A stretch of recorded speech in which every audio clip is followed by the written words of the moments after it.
Señor Conde, cerramos una semana en la que ha protagonizado la crónica económica la huelga en el transporte, una huelga que ha ocasionado importantes problemas para la industria y la economía de nuestra comunidad. La economía, las empresas, la industria están ahora mismo en un momento posiblemente el más crítico de los últimos años, diría de la última década. No tiene nada que ver con la situación que hemos pasado durante la pandemia. Y esta huelga de transportes, que es entendible porque lógicamente el precio del combustible se ha multiplicado prácticamente por 1,5, todas las empresas lo estamos sufriendo, pues bueno, yo entiendo que afecte al transporte. Lo que tal vez no entendemos desde el mundo empresarial es que quien no quiere estar dentro de esa huelga no tiene por qué ejercerla, y las muestras que está viendo por ahí de violencia y de exigencia a quien no quiere seguir esa huelga me parecen lamentables, me parecen vergonzosas, y creo que los gobiernos están actuando como tendrían que actuar. ¿Y estamos ante una huelga de causas exclusivamente económicas o hay otro tipo de motivos, en opinión de ustedes? Nada, yo creo que es exclusivamente económica. O sea, los transportistas lo están pasando mal porque, como dicen ellos, pues al final entran en pérdidas cuando salen a trabajar. Lo que es inentendible es que desde los gobiernos pues nos cuenten películas, porque lo que he oído ayer ha sido películas, lo ascriben siempre al plano político entre unos y otros, y yo creo que esos son los políticos que precisamente no queremos. Y yo creo que la ciudadanía se está separando totalmente de la política porque los políticos no responden a los problemas reales. Ahora mismo hay 2-3 maneras de atajar ese problema. Uno muy claro es coger durante 2-3 semanas de manera quirúrgica, de manera totalmente temporal, bajar los impuestos de los hidrocarburos. Estaríamos hablando de un precio del combustible prácticamente que se iría a la mitad. Y esa es una forma de actuar rápido y actuar contundentemente. Ahora, repito, la huelga que se ha provocado por determinado sector del transporte a nosotros nos parece correcta, cada uno puede hacer lo que quiera, tiene su derecho, pero no puede ser lo que se está pasando. Están industrias paradas. Hay industrias que han parado hoy viernes en Cantabria, han parado determinadas industrias porque no se les permite trabajar. Y yo creo que todo el mundo tiene derecho a trabajar, a hacer huelgas y, lógicamente, a tener una libertad para ejercer sus derechos. Vamos a recordar a nuestros oyentes que esta entrevista se emite los domingos en Radio Nacional de España, aquí en Cantabria, y la grabamos el viernes. Digo esto para situar a nuestros oyentes. El presidente de la COE antes se ha referido a que estábamos saliendo de la pandemia. ¿Cómo estábamos saliendo económicamente, industrialmente de la pandemia? Pues estábamos saliendo con altibajos, porque la verdad es que esta sexta ola, que gracias a Dios a nivel salud pues fue bastante más pausada, lo que se ha visto es una demostración de que la burocracia y la lentitud de la administración pública en el plano sanitario, en este caso, como pasa en otros muchos planos, pues ha tenido de baja a mucha gente que estaba perfectamente sana, y eso ha repercutido como ninguna de las olas anteriores en las empresas. Ha habido muchas más bajas laborales con diferencia respecto a otras olas. Eso ha sido un castigo para las empresas.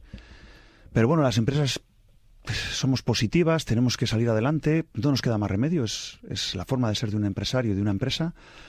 Pero claro, cuando vas a salir de ello, te metes en otra historia, como ha sido esta huelga del transporte, y no tiene sentido. Se acumula muchas cosas, se acumula el precio de los materiales, se acumula esta guerra que existe en Ucrania, se acumulan muchas cosas, pero lo que no puede ser es que la administración, vuelvo a repetir, no actúe rápido, porque yo creo que en la otra pregunta que me has dicho lo he dejado caer también. Es lamentable que la administración no actúe con mucha más agilidad.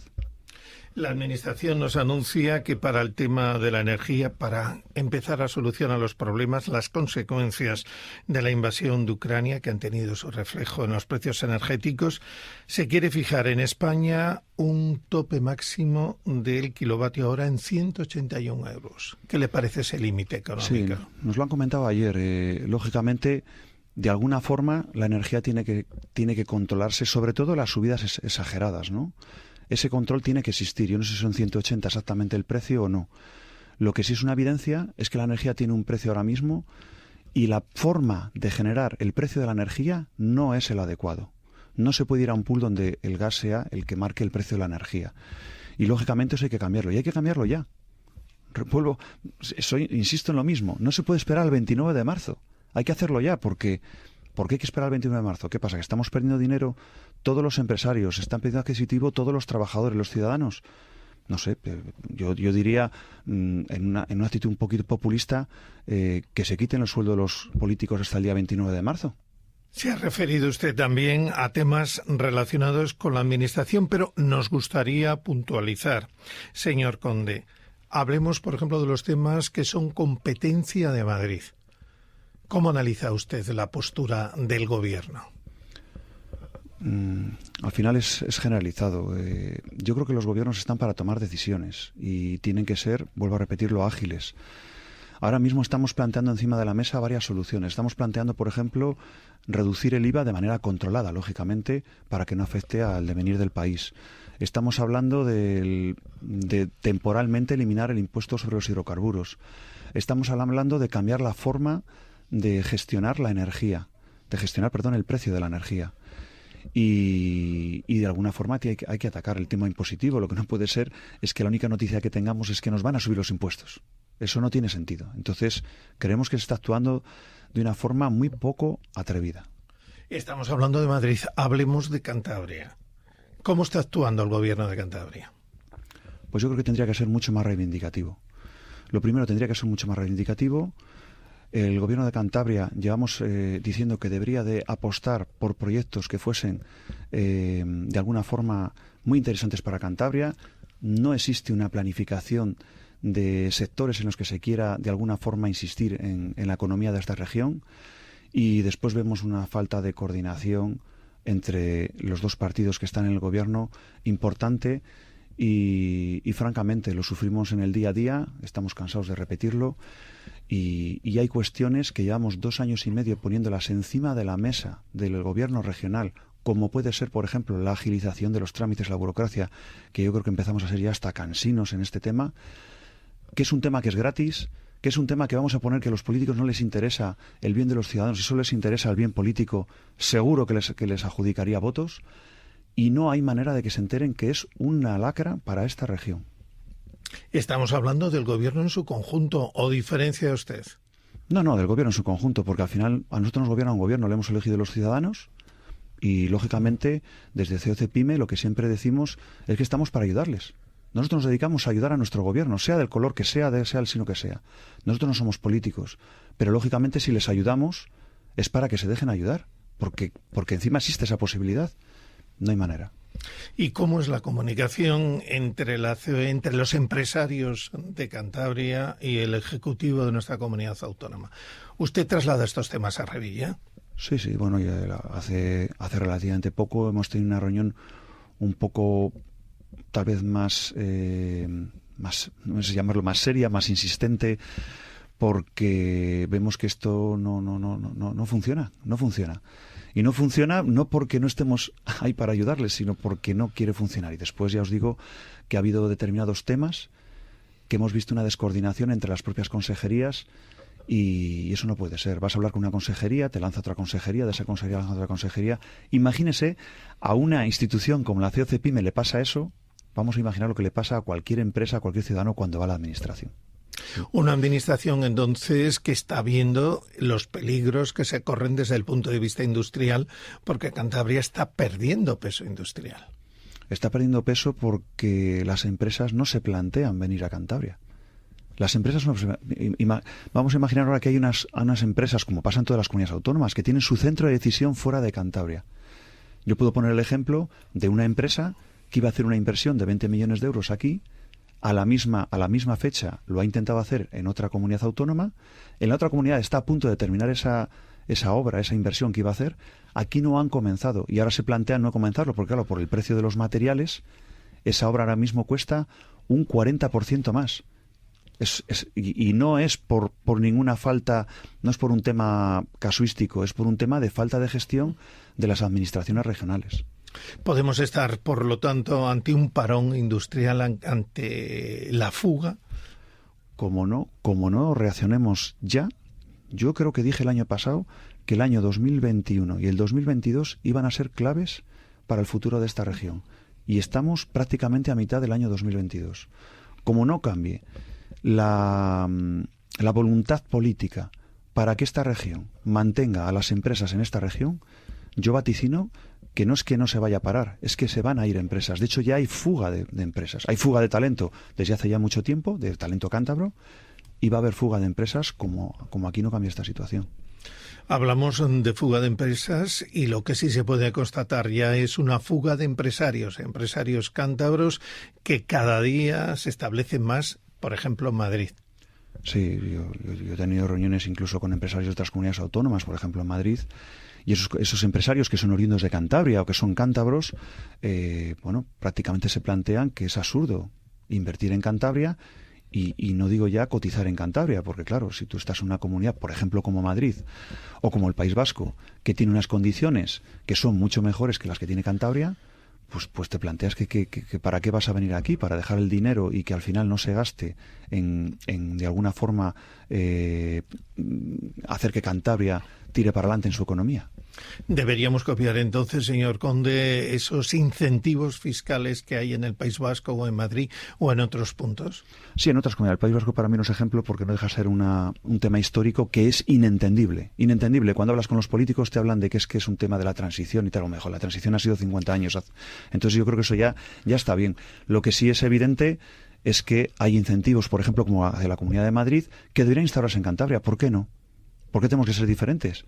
¿Por qué tenemos que innovar en lo que no es beneficioso para la economía de Cantabria? Innovemos en lo que es beneficioso para la economía de Cantabria.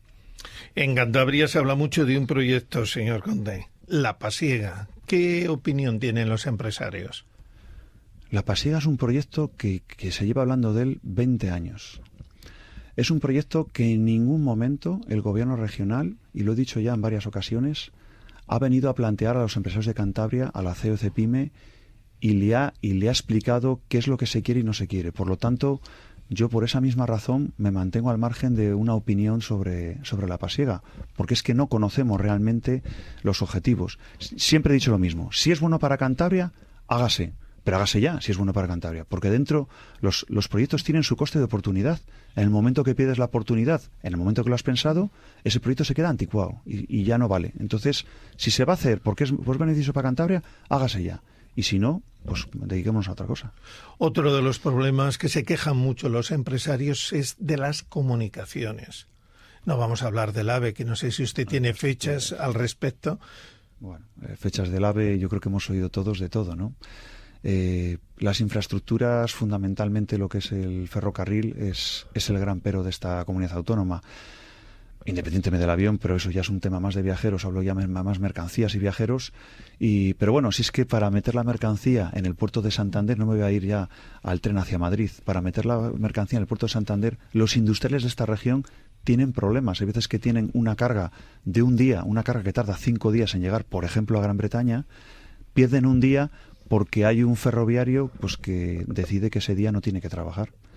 Y eso son cosas que son inentendibles, no por el ferroviario, sino porque el sistema lo permite.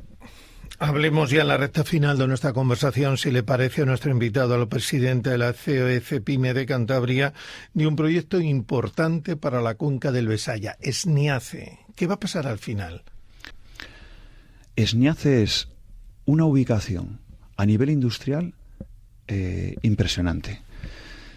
Lógicamente, de Esniace del pasado hay que olvidarse, pero eso lo tenemos que tener claro todos, hay que olvidarse totalmente. O sea, cualquier proyecto que sea volver a hacer el mismo proyecto y volver a poner dinero encima de la mesa, olvidémonos de él. Ahora mismo está en un sistema concursal.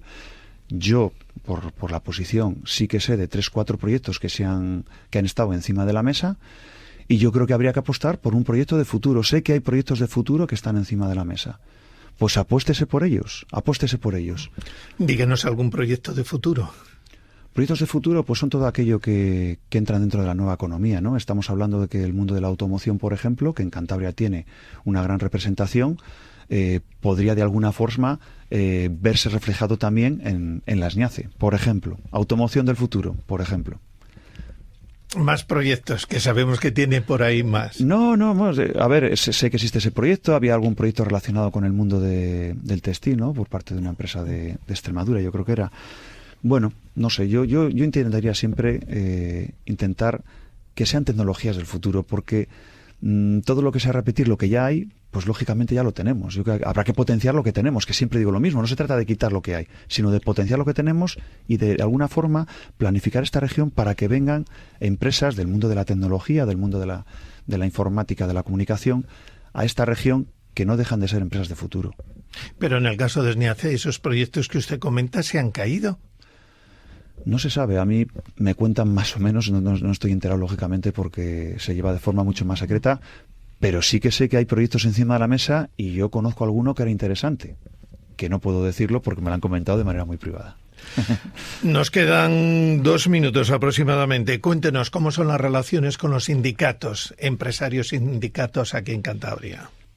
Yo creo que la relación que tienen los sindicatos y la COCEPIME en Cantabria posiblemente es bastante mejor que la que tienen a nivel nacional. Nos movemos dentro del diálogo social, lógicamente, y después hay otros sindicatos con los cuales tenemos relación y, lógicamente, tenemos también buena relación.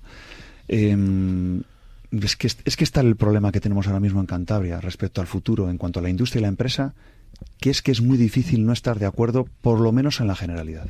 Muy difícil. Entonces ya denos la receta para terminar. ¿Qué necesitamos? ¿Que se resuelva un problema tan puntual como el CES o necesitamos otras cosas? El CES es un tema que es una institución que se monta a un año de las elecciones. El CES emana del diálogo social y el CES, en el cual nosotros no tenemos ningún problema, como ha dicho por ahí alguna persona, con otras instituciones, para nada, al revés. No sé por qué tienen la manía de querer separar a la gente, para nada, al revés. Esta COCEPIME está para unir a todos los empresarios de Cantabria y a todas las instituciones de Cantabria. Lo que pasa es que, lógicamente, si hay 3 patas y hay una que decide unilateralmente que quiere montar su CES, pues lógicamente le decimos que no, que vamos a hablar. No ha habido manera de hablar. Con lo cual no comprendemos las declaraciones por parte, y voy a hablar bien claro, del representante del PRC en el Parlamento. Nos queda 1 minuto nada más. Presidente de la COE, no nos acaba de dar esa receta. ¿Qué necesita esta economía? ¿Dinero? ¿Estrategia? Necesita de entrada voluntad. Necesita voluntad y necesita capacidad. Así de claro lo voy a decir. A partir de ahí, los empresarios de Cantabria, yo llevo 3 años en este puesto, y hay una capacidad por parte de los empresarios y los ciudadanos de Cantabria impresionante. Pero eso tiene que dejarse fluir y el gobierno tiene que dejar fluir todo eso. Y lógicamente no nos podemos dedicar a que se peguen unos con otros y otros con uno. Yo creo que eso ya se acabó. Esta región necesita unirse, necesita ir de manera clara con unos objetivos hacia adelante. Y para eso necesitamos que esté todo el mundo unido. Y eso es lo que estamos intentando desde COCEPIME. No hay otra fórmula, ¿eh? Enrique Conde, presidente de la COCEPIME de Cantabria. Un placer tenerle aquí en Radio Nacional de España. Muchas gracias a vosotros, desde luego. Muchas gracias, Jaime.